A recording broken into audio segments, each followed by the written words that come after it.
God calls Abraham out of Ur, i.e. Babylon, that same area. And through Abraham would come all who by faith in Yahweh would conquer and defeat and claim the promised land. This is now geographic cosmology that's taking place. The Lord has called out his people, and he's giving them the land that he's chosen for them.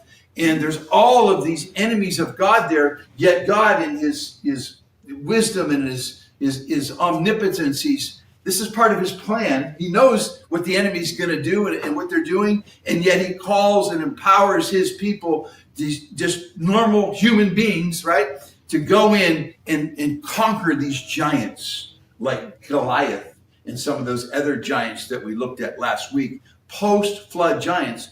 And we'll talk about Goliath in a little more detail, how big he was and how powerful he was. How many of you have seen the movie House of David? Or the series House of David?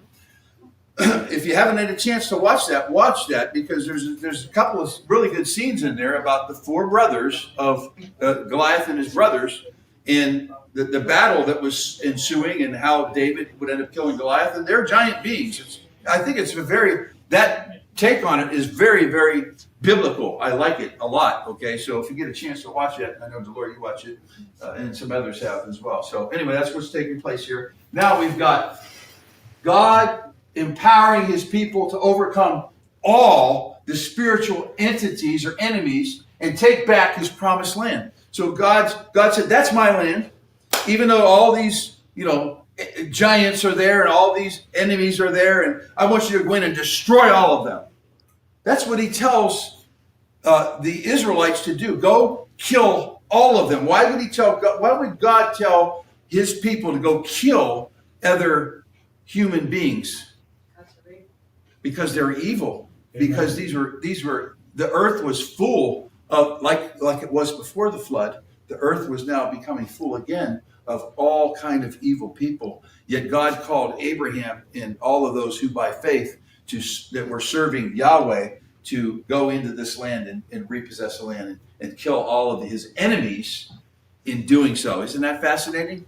Amen. So hopefully this is starting to come together for all of us. And there's a lot of people that aren't here tonight, and I hope they're going to get to see this little summary. Just kind of brings up to speed to where we are. But this is war.